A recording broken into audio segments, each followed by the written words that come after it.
This is Intelligence Matters, sponsored by General Atomics Aeronautical Systems, the world leader in unmanned aircraft, proudly enabling global defense forces around the world with persistent, versatile, and actionable intelligence 24/7. Arun Gupta is a venture capitalist, lecturer at Stanford University, and adjunct entrepreneurship professor at Georgetown. He's also the CEO of the NobleReach Foundation, which focuses on catalyzing and inspiring a renewed spirit of national service through innovation. His expertise spans the worlds of emerging technology, entrepreneurship, public policy, venture, and finance. His book, Venture Meets Mission, Aligning People, Purpose, and Profit to Innovate for a Better World, delves into the intersection of technology, innovation, venture capital, and government. We'll be right back after a quick break. I'm Andy Makritis, and this is Intelligence Matters.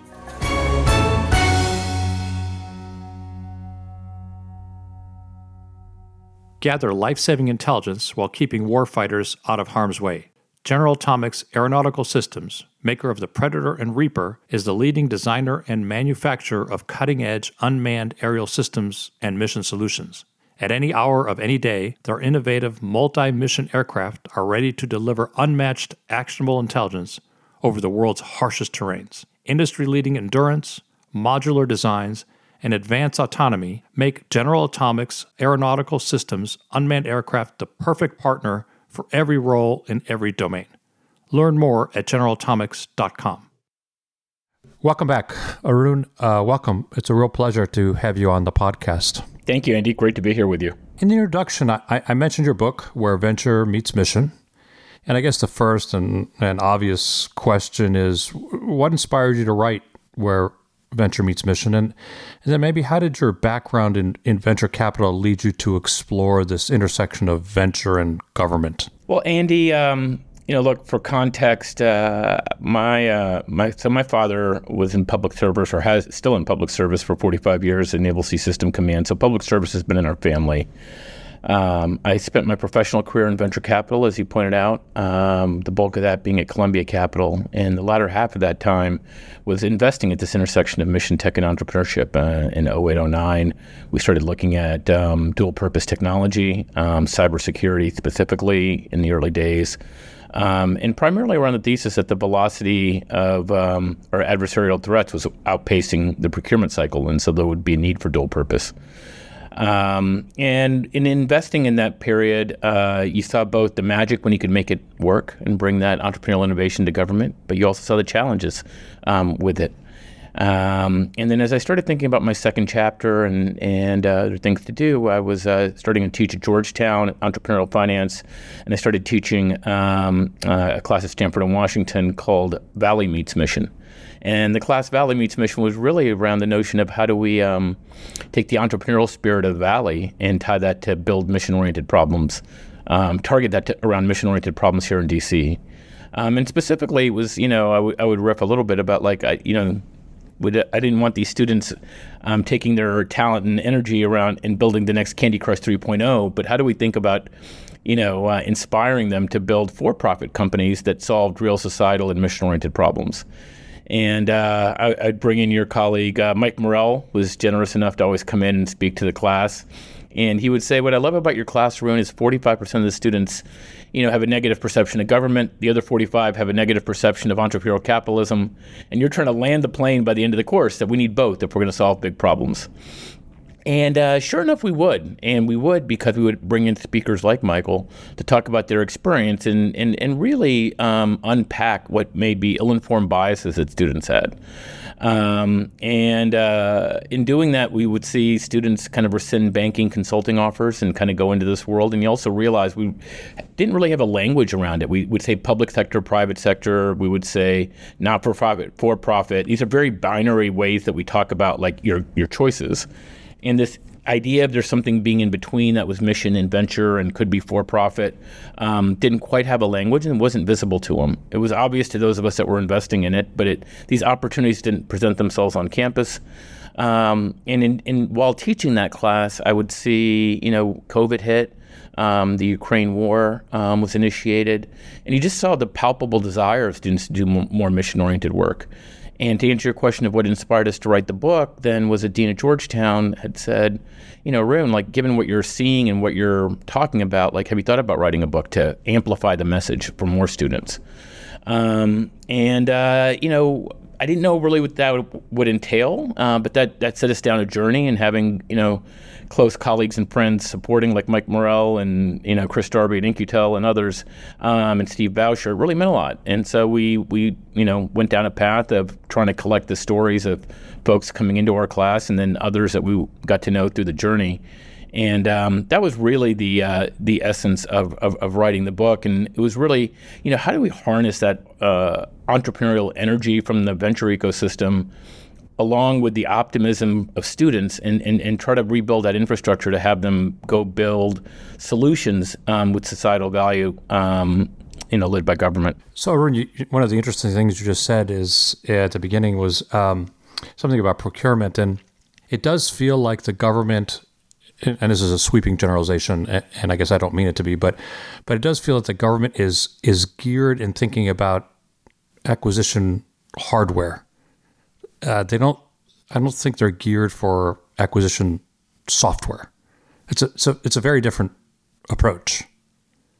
And if we're going to go down this path of software defined warfare, as you've seen from the Pentagon, I think that whole acquisition mindset has to begin to change. Again, it's an overly broad generalization, characterization. Do you think the same, or do you think we've made that shift? I would say we're in the process of making the shift, Andy. Look, one of the things we try to point out, even in our class, is it's hard to just say all of government, because government is ultimately, comprised of a number of organizations, and at its most molecular level, it's just made up of people. And so you have to humanize government. And so the reason I say that, Andy, is I think there are pockets of government that are making that shift. Even as we look to engage, people ask, like, how do you decide who to go after? And I go, or who to collaborate with? And I go, it's easy. It's all about leadership.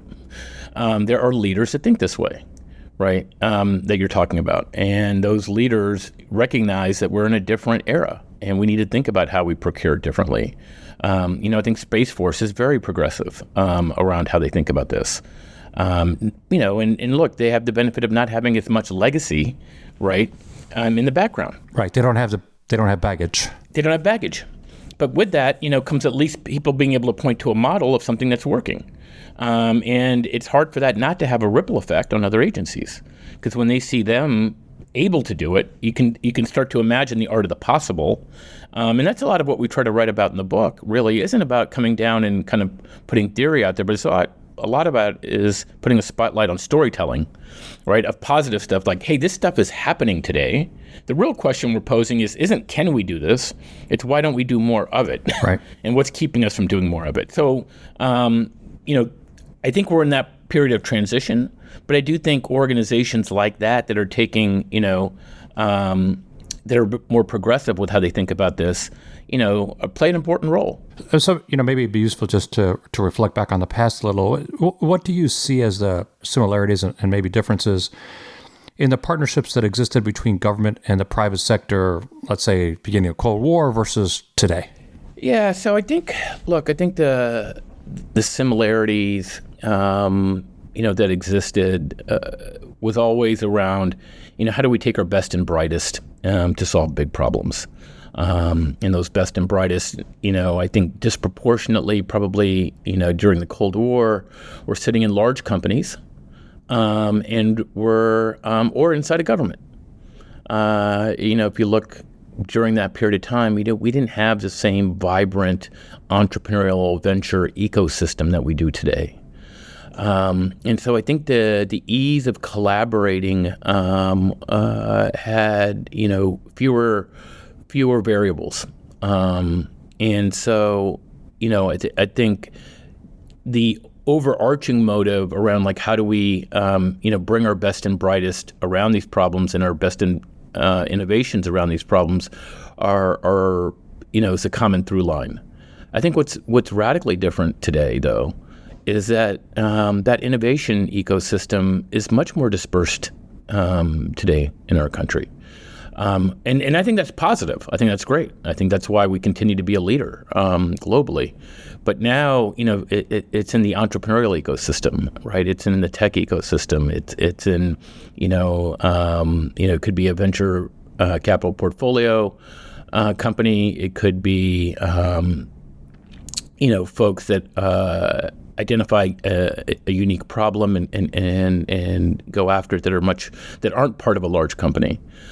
So what does that do, though? That changes the way that we need to think about how public-private partnerships, and that's what we try to talk about a little bit in the book, is that our models of public-private partnerships haven't really been updated, right? We still talk about it in the context, and implicit in that is that it's government collaborating with large company, which is very different than government collaborating with ventures.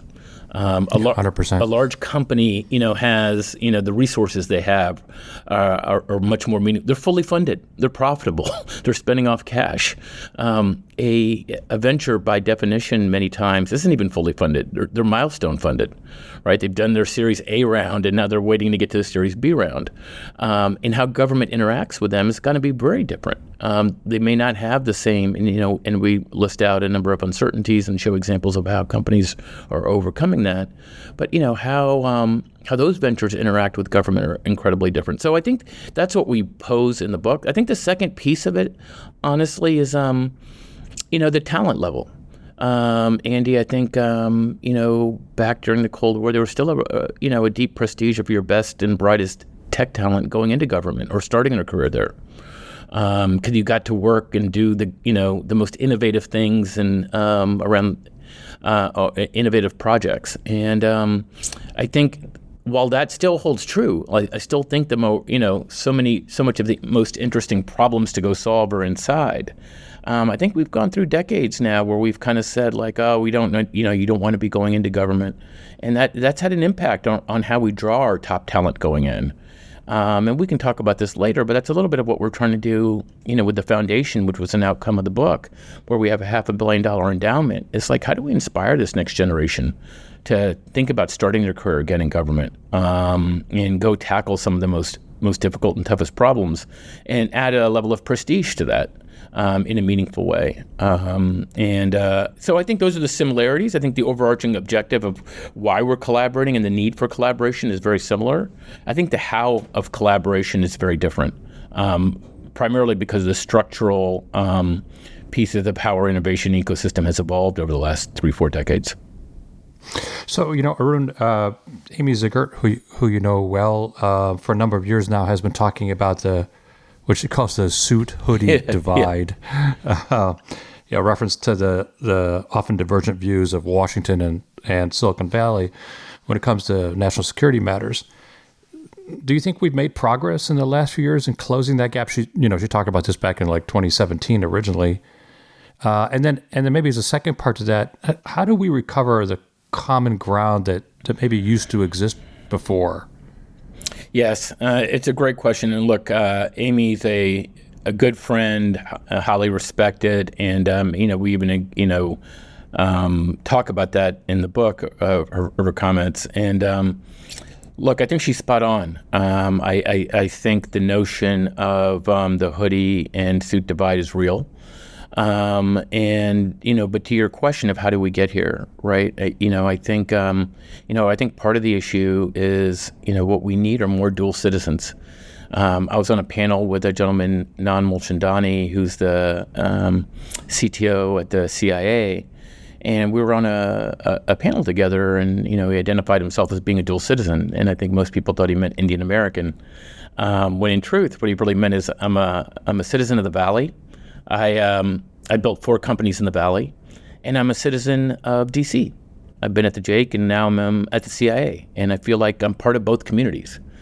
And I think that's a really powerful way of thinking about it. because we need more people like him. And I say dual citizens because I think typically when we bring in private sector folks into government, we bring them in as expats as opposed to dual citizens. And there's a meaningful difference because I think dual citizens actually, come in and have a shared belonging in both communities. Whereas expats are kind of knowing that they're there for 2 years. They're not going to learn the language. They're not going to learn the traditions, the people, the processes. And there's a little bit of a hierarchy, right? The expats kind of come in and say, this is what you should be doing. And where a dual citizen is like, hey, let me take you on a tour and go meet my family back wherever that may be. And that's more powerful. And implicit in the dual citizenship is that you're rebuilding trust. Because, I think the power of that is that you can take your team from DC and take them to the Valley, right? Like you would if you were going back to your homeland and have them meet your local friends. And your local friends will be much more open to them than they would someone typically coming and visiting for no other reason that, they trust you. And so I think where we're starting to make progress, Andy, is we're starting to see more folks that would maybe in leadership roles that would look at themselves as maybe being viewed as dual citizens. You look at Doug Beck at DIU. It's a great example of that. Here's someone that really is entrenched in the Valley, respected with folks in the Valley, and likewise, in Washington. And so I think we need more of that in positions of authority coming in, and we need to give them authority. I think the second piece, though, is we need to do this at scale, right? We also need to be not only looking at just bringing in senior folks, but we need to be cultivating a pipeline, a dynamic system of folks that are coming into government this way. And again, this is a lot of what we're trying to hope catalyze with the work we're doing at NobleReach, but, is bringing an early career scholars mindset of your top AI, cyber, bio, materials, even, finance students coming in to government for 1 or 2 years early on. Learn the language of government, learn the problem sets of government, learn the opportunities of how to collaborate, much like you would like a Teach for America program, right? And some may stay and some may move on and go back into the private sector, but hopefully they're all going to be, a disproportion of them will be change makers into public service, and gain an appreciation and also a desire to stay engaged. And so I think, at the core, we need to take a two-pronged approach of having more people that are identifying themselves as dual citizens coming in at senior levels, and helping build trust across those middle layers. But we need to, I think, and this is the part I think we have not done a really good job of over decades, is really foster a community of young folks coming in. And look, I think in this, a lot of the technological advances and through lines that we're seeing, specifically AI, I would argue that, someone young, a master's student coming out of a top college campus probably is 80 to 90% there of someone that, has 10 years of experience. Yet we always go recruit for 10 years of experience when we're looking in government. I'd give these kids the opportunities to kind of come in and learn, how to apply what they know within this context. Arun, early in the book, you have a great phrase. It's the optimism of entrepreneurs and the scale of government. So is that the magic recipe here for the future? Is that the thing we should just grab onto? Yes. I say this because when I think about what our superpowers are in this country, right? I think of them in two ecosystems. One is our ability to create talent. I think of our higher ed ecosystem. And I think of our entrepreneurial ecosystem, our ability to innovate. Both are deeply cultural. Both are deeply difficult to just replicate by our adversaries. And both have a common through line, which is optimism. I say if you're a 22-year-old on a college campus, you should be optimistic. And if you're if you're an entrepreneur, you have to be optimistic. And I think if we can start to, rebuild the infrastructure to connect both of those to the scale and reach of government and recognize that the only way we solve the largest of problems, whether it be climate or national security or cybersecurity or food or health, it's going to require a renewed partnership between entrepreneurs and government. That I do think is our secret sauce, right? And that's what we should be doubling down on as a country. As we go into this, next wave of great power competition, I think that's where those strategic superpowers of ours, can really help us differentiate in a way that no other, I think, autocratic adversary can compete with. So it's a great point, and one that I wanted to raise next. So we've talked about all this, and I guess if you're listening, you're like, well, why should I be worried about all this? And I think many of us agree with the sentiment expressed by Jordan Blaszak of America's Frontier Fund that we're at the dawn of a new great power technology race waged between democracies and autocracies. So Arun, we hold the high ground, the technological high ground at the moment. How do we keep it? Yeah, look, I think the way we do keep it is thinking about how we create this renewed partnership, right? If we don't, have government have the infrastructure connected to bringing in our best talent, and if we don't have the on-ramps to connect them to what I think is our latent army of sorts, which is our entrepreneurs, we're missing an opportunity because then we're going to play the how many, the quantity game of how many people can we put at the problem. And I don't think that's how we innovate. I think that we for us, it's around the creativity that we can put around the problem. And that comes from the entrepreneurial ecosystem. Look, entrepreneurs are trained. It's a mindset. This isn't about outcomes, right? Entrepreneurs are about, training to build the plane while you're flying it. And in a world that's moving so quickly, right, with technological change, geopolitical change, societal change, environmental change, we can't predict what 5 years looks like from now, right? So the planning models don't work. The models that work are we got to constantly be testing and learning. And we have to accept a level of, that there'll be failure in that process. We just need to contain those and then double down on what's working. But that's the way we're, I think that's the magic spirit for this country. And I think, look, it's deeply what this country's about. Like what makes, the U.S. so special is the entrepreneurial spirit. To me, it feels that that's sitting right there in front of us. And now how we harness that's going to be up to us. And that's going to be a collective societal thing. There's not just government's responsibilities, entrepreneurs' responsibilities, but also academia plays an important role. Like how we talk about this and educate our students to be thinking about having these cross-disciplinary careers is important. We're going to take a quick break, and we'll be right back with Arun Gupta. Beacon Global Strategies is the premier national security advisory firm. Beacon works side by side with leading companies to help them understand national security policy, geopolitical risk, global technology policy, and federal procurement trends. Beacon's insight gives business leaders the decision advantage. Founded in 2013, Beacon develops and supports the execution of bespoke strategies to mitigate business risk, drive growth, and navigate a complex geopolitical environment. With a bipartisan team and decades of experience, Beacon provides a global perspective to help clients tackle their toughest challenges. So, Arun, one of the wonderful facts in your book, and something that I'd never really thought about before, is you say the U.S. government is one of the biggest venture investors in the world and responsible for nearly all the radical innovations of the past century, which is sort of an amazing thing to think about. So in the spirit of what you just sort of said about partnership and drawing government and entrepreneurs closer together, let me ask you for some specifics for each group. And I guess what I want to get at is maybe what are the three things that each should know about the other? Maybe start with what entrepreneurs should know about the government, and then we'll do the reverse. Yeah, it's a great question, Andy. Look, what entrepreneurs should know about the government. One, they should approach the government with a level of humility. Like, the folks that you're talking to on the other side probably actually know more than you give them credit for.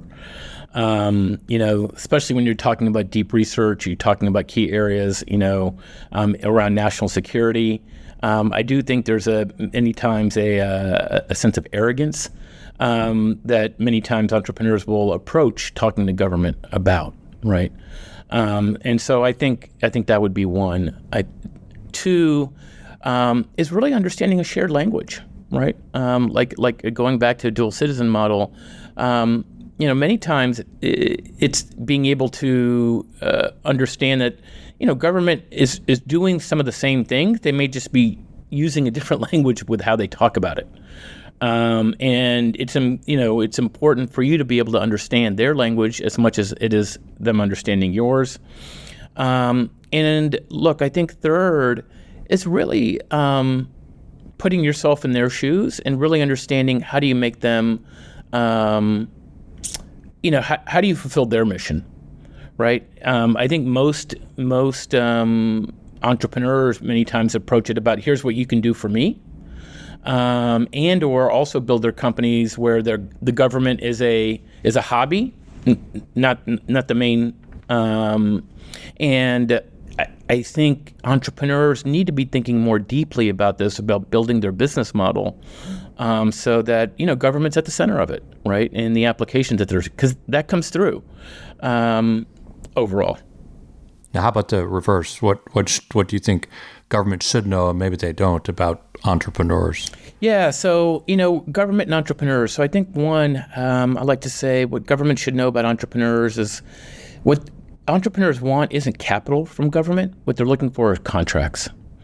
And this is a subtle but important distinction. I think many times governments feel like when they're working with small companies, let's give them grants, let's get them, money so it's non-dilutive and it's good for them. They can go out there and do something with it and raise capital. The fallacy in that, and having been a VC for 20 years, is we would see companies come to us all the time saying they got a SBIR grant and et cetera, and now we should, back them with venture capital funding. And we're like, unfortunately, that's great that you got the grant, but what we're looking for is demand signal, right? And demand signal comes in the form of contracts. Like if government gives you a contract for a service or a solution or a product, that's more meaningful to us because now we can start to gauge how can that contract grow, what can it be, how many more of those are there like that, what's an addressable market look like? And I think this is really important because I think if you look at where we've seen really positive collaboration between government and entrepreneurs, and two big examples would be SpaceX and how we rebuilt our space industry, and then what we did in Operation Warp Speed with Moderna. It came when we established outcomes and let entrepreneurs go after it. So that's one. I think the second with entrepreneurs is, with entrepreneurs talk outcomes, not inputs. Tell entrepreneur, because that's how entrepreneurs think. They're like, what outcome are you looking for? And let me figure out how to go provide you a solution to fulfill that outcome. Going to entrepreneurs and saying, hey, we need 10 people with these credentials to do X, Y, Z, you're immediately limiting the creativity, right? And especially when you say those 10 people have to have 15 years of experience and have to have a master's, and you've reduced your pool dramatically. We had a company that I was involved with called 1901.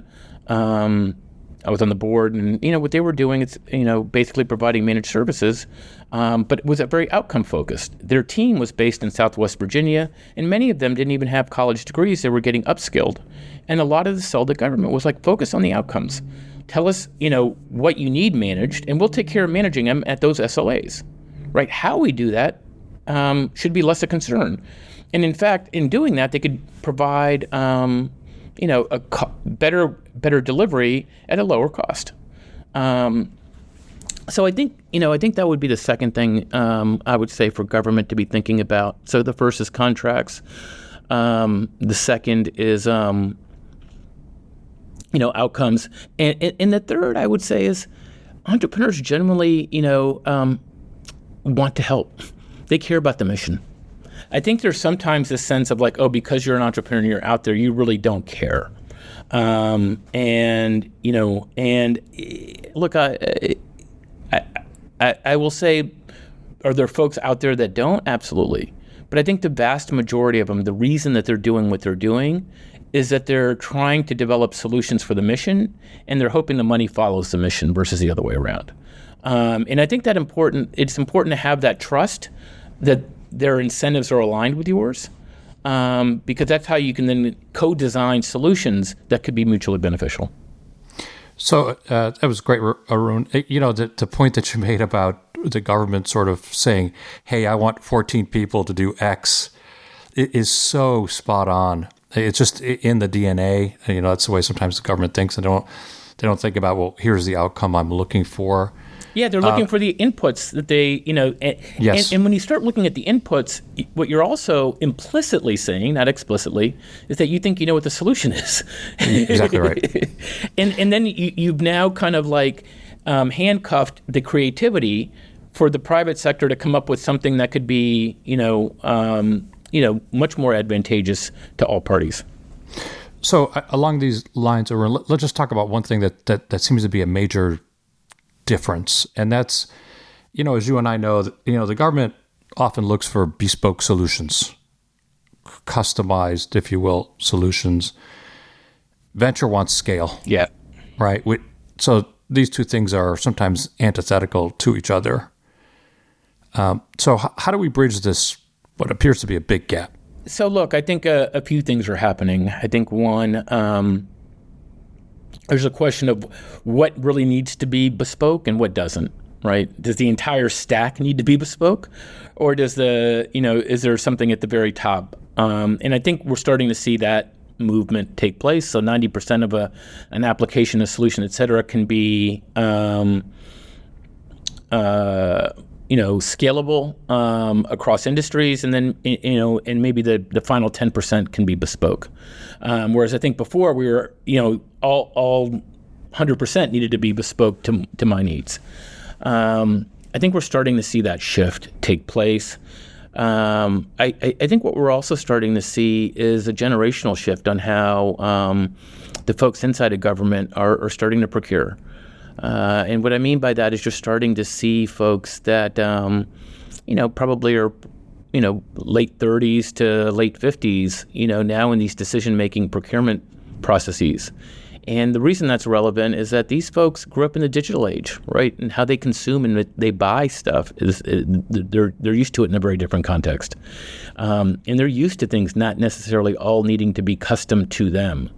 And so I think we're starting to, I think that it's why I'm, optimistic and bullish around where we're going, irrespective of, and this isn't a political statement of which party is in power. I think this is more of a generational comment of I think this, that generation is going to be thinking about how do you consume technology very differently.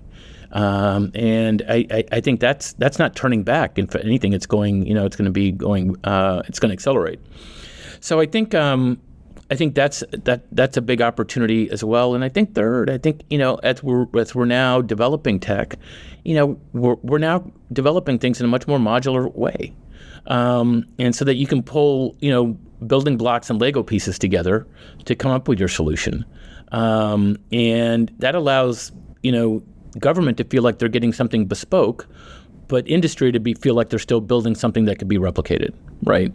And I think that's a meaningful change from what we had even 10 years ago. So I think those three things, to me, are starting to bridge that gap so that, the client can still feel like they're seeing, a custom solution while, a majority of what's being built there can have the essence of being able to scale in a meaningful way. So Arun, one of the bright spots that you mentioned in the book that I think goes along these lines is In-Q-Tel. And I'll be interviewing Steve Bauscher here in a couple of weeks for the podcast. But maybe you could say a few words about what In-Q-Tel is and why you think that model works. Yes. Look, Steve Bauscher and his predecessor, Chris Darby, are close friends, and I have a lot of respect for what they've built and have watched them change that model into the powerhouse that it is today. When I got into venture capital, In-Q-Tel was a place that was, trying to almost, again, provide capital to companies, and in doing so, in a weird way, competed with VCs. And so, if you look at what they were trying to do, is really their purpose was, how do we get the best venture technologies connected to government? Well, when you're competing with VCs, the VCs aren't opening up their portfolio to have you invest with them in the same way that they were looking for. So they were actually suffering from the adverse selection problem. And I think the brilliance of what both Steve and Chris have built over at In-Q-Tel is they realized early on that what really VCs are looking for are contracts, right? They want NRE contracts to be able to gauge, like, hey, can our companies, is there a role for them in the intelligence community? And how do we serve that bridge? Because we're not ready to make the investment necessary unless we have some kind of demand signal that says this is of interest. And I think that's the important role that In-Q-Tel has played, is really looking deeply at the intelligence community and being able to bring more contracts to bear to the portfolio companies, and leveraging that trust. And so now, if you look at a number, all of a sudden now with a VC, it flips on its head that I now want to take any of my companies and show them to In-Q-Tel, because I know they'll know best if it's even worth their time to go to the intelligence community, what the market opportunity is like. And if they're involved in some capacity, it's an important brand. It's an important brand to have, and an incredible partner to have. So I think what Steve and Chris have built is really, at the core, what they've built is a bridge of trust between the venture community and the intelligence community. And that trust is built by the people that they've also been able to recruit and bring on, and people that are really wanting to be part of the mission. They're not there just to kind of use this as a stepping stone to get into venture capital. This is a destination for them, and to be at this intersection. Thanks, Arun. So, we have a lot of students who listen to the podcast who are thinking about careers. Hopefully some of your students are listening. And in the second last chapter or so of your book, you talk about how to have an impact with your career. In the last few minutes, can you say a few words about that? Sure. I mean, I think what we tried to hit, Andy, in the last few chapters, and look, we profile, your colleague Mike Morell in there as well, but Nate Fick, who's now the, first cyber ambassador at State, and was someone that I worked closely with. And when I was in venture at Endgame, he was our CEO at Endgame, a cybersecurity company.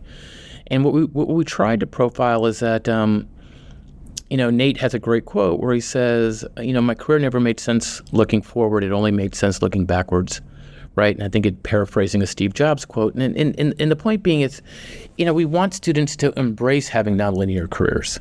You don't have to be just doing one thing for 30 years. And I think this is how this generation is thinking.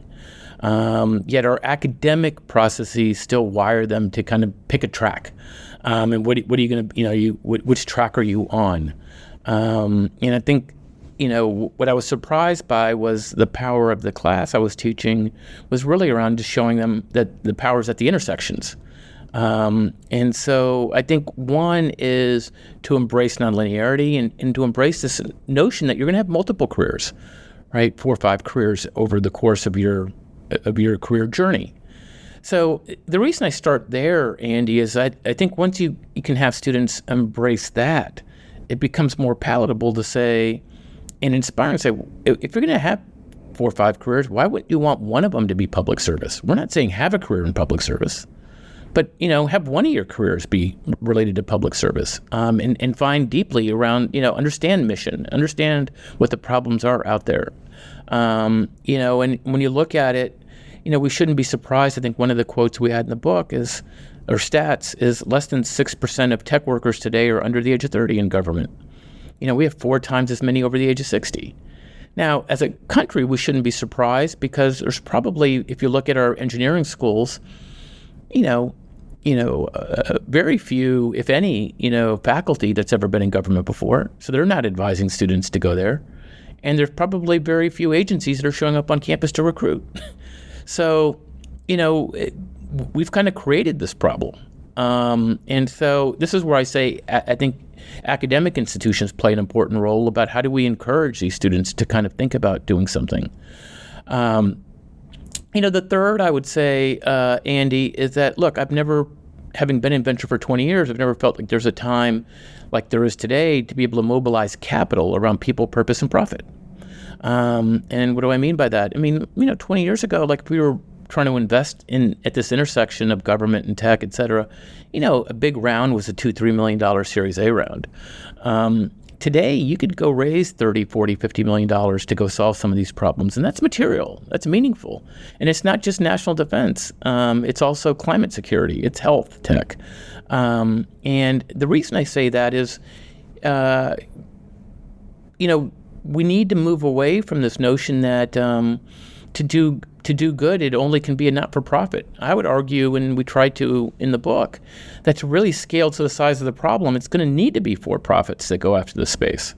And in that, I've got 2 kids in college, but even with my students, I say, like, look, if you've got a 2-decade run, why wouldn't you want to put yourself in a sandbox where you could be doing mission-oriented work, where you feel like you could have real societal value, but in the process, you can also, create financial independence for yourself. That's okay. And that's what this mission venture ecosystem brings too. And I think that we don't talk enough about that. At the academic level, we don't talk about it. And what I've realized is so much of this is about, we need to model it. We need to show models of people doing it. When I would bring Mike Morell into our class to speak, Andy, I think the most powerful thing was just folks having their own perceptions of what someone in his role would be like. And then after spending an hour and a half with him, realizing that this was someone with humility, thoughtfulness, integrity. He has a great quote that I looked forward to Mondays, not Fridays. Like, you sit there and you see someone that's like, this is what I loved and thrived for. Like, this is what you want out of your career, right? And I think we need to be modeling more of that and getting those stories out there in a meaningful way. And so I think that's what we're trying to hit at with this generation, is that there's a real opportunity to change the narrative of what's going on inside of government. But also, that doesn't mean you have to be a career. You don't have to have a career in government. And even that needs to be viewed as okay, right? Like, that needs to be viewed as acceptable. Again, I look at the Teach for America model. I don't know if we're necessarily going in and those are all folks that are going to be educators for their careers. But what they are is they end up being change makers around education for the rest of their career. And that can be from the outside. And I think that's the same can be true here for government and public service if we have students coming in. And at the long game here, Andy, is this is how we rebuild trust in this country. Look, I think we're at a trust deficit. I think we all recognize that. But I think that's also because people aren't dual citizens. People kind of go into their homeland and just sit there. And it's easy to disparage the other one. Where we start cross-pollinating more is how we're going to rebuild trust in a more meaningful way. And that will, I think, at the core, unleash and harness the entrepreneurial energy, which is our real superpower here in this country. That was great. Thanks, Arun, for a fantastic discussion, and thanks for that optimism. Sometimes it's easy, especially when you're dealing with national security stuff, to go to the dark corner. But it's been a fantastic discussion. Thanks so much. Well, Andy, thank you for all that you do, and Mike with Intelligence Matters. I think it's an incredibly important message that you get out in educating this next generation around the opportunities that exist. And thank you for having me today. That was Arun Gupta. I'm Andy McCreadis. Please join us next week for another episode of Intelligence Matters. And you can always reach us at intelligencematterspod@gmail.com. Intelligence Matters is produced by Steve Dorsey with assistance from Ashley Berry and Sophia Rubin. Intelligence Matters is a production of Beacon Global Strategies.